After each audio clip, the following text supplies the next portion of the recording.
Зылиха Амануллақызы Қалендерова, Шиелі ауданы, Қызылорда облысында тұрам. Кішкентай Жиделарық деген ауылда тұрам. Мен сурет салуды бала жастан әуестеніп өстім. Мектеп қабырғасында жүргенде кішкене суреттер салатынмын. Ал енді мектеп бітіргеннен кейін осы күйеуге шығып балалы болып кеттік та. Балдарды өсіргеннен кейін осы бірыңғай шимен айналысқаным өзіне қазір 20 шақты жыл болды. Суретін өзім салып алам, бірінші ақ қағазға.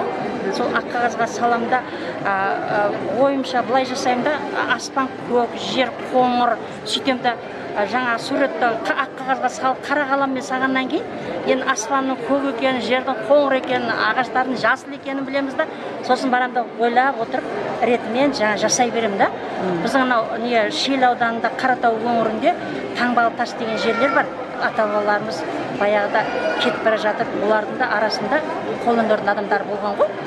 Біз мынандай жерде кетіп баратырмыз деп сораның аң құсын тасқа қашап тұрып салып кеткен. Менің ең бір үлкен ұнататын нәрсем тарихи шежірені халыққа жеткізу. Өзіміздің өнерімізді өзіміз жаңағыдай әсемдеп, нәрлеп, әрін келтіріп халыққа көрсету, балаларға көрсету, жаңағы өзіміздің тарихымызды айтып, мен сондай мен ешқандай үлкен оқу орнын оқығаным жоқпын. Өз бала жастан өнерге құмар болдым. Ата-анам да өнердің адамдары еді. Ерте қайтыс болып кетті ол кісілер. Әкем ағаштан кезінде бесік жасаған шегесіз, анам болса кілем тоқыған. Солардың балалары қалайша өнерге жақын болмайды деп ойлайсыз. Мен де сол бәлем бала шағаны өсіріп, олардың бәрін орын-орнына жібергеннен кейін қайтадан осы өнерді қолға алдым. Қазір енді зейнеткермін, үйде отырып алып, осындай жасаймын. Үйренем деген адамдарға үйретіп жатқан жайым бар. Қазір енді түпкілікті алып жатқаныңыз осы шимен. Бірыңғай осы шимен неғылам да. Міне мына суреттің бәрін жаңағындай өзіңіз айтқандай. Керемет. Мынау енді өзіміздің Қармақшы өңірінде Қорқыт атамыздың мешіті мынау. Мынау енді жібек жолы ғой, біздің Қазақстанның қай жері болса да, мысалы жібек жолы деген бір не бар да. Көші-қон, жібек жолы деген. Сауда-саттық өткен бәр жерден. Сол мақсатта жасалынған. Мынау өзіміздің Қорқыт атамыздың қобызы ретінде мынаны мысалы үлкен шиларды жасағанда, одан ешқандай кішкентай қалғанның өзінде соны пайдаға асыруға болады. Ең кішкентай қалған нәрселердің өзінде мынандай кішкентай қалдырмайын десеңізші. Қарасаңызшы енді мынау күттай не қылса мен мысалы тастауға қимай тұрам, өйткені оны іске асырсаң тірлік болып тұр. Мына ал енді бетіне салған өрнегіңіз мынау біздің Қазақстанның жеріндегі тастарға салған таңбалы тас қой мынау.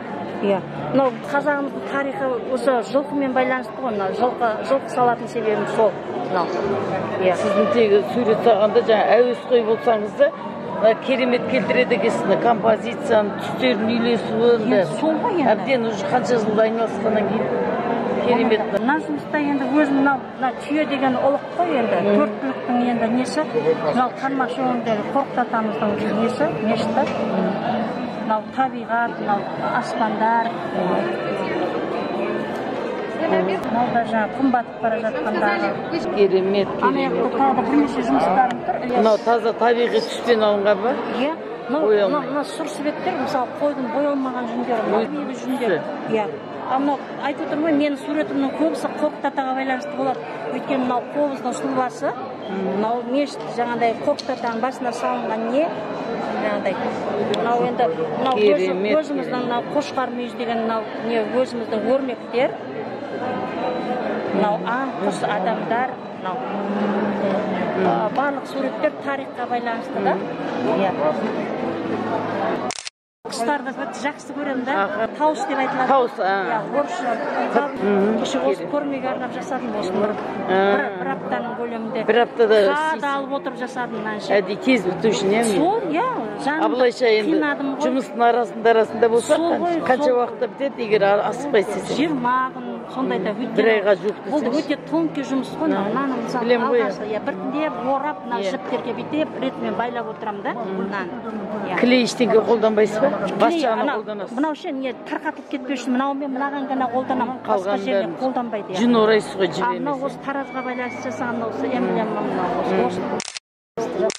Бұл да жаңағы абай атамыздың жазғы тұры деген бір өлеңі бар еді ғой. Соған байланысты жасалған композиция, мынау қыз бен жігіт жазда кетіп барады, мынау таңғы бала жастан абайды оқып өстік қой. Жазғы тұры деген өлеңі жұрттың бәріне әйгілі өлең ғой. Суретке солай деп ат қойдым да, жазғы тұры деп ше. Иә.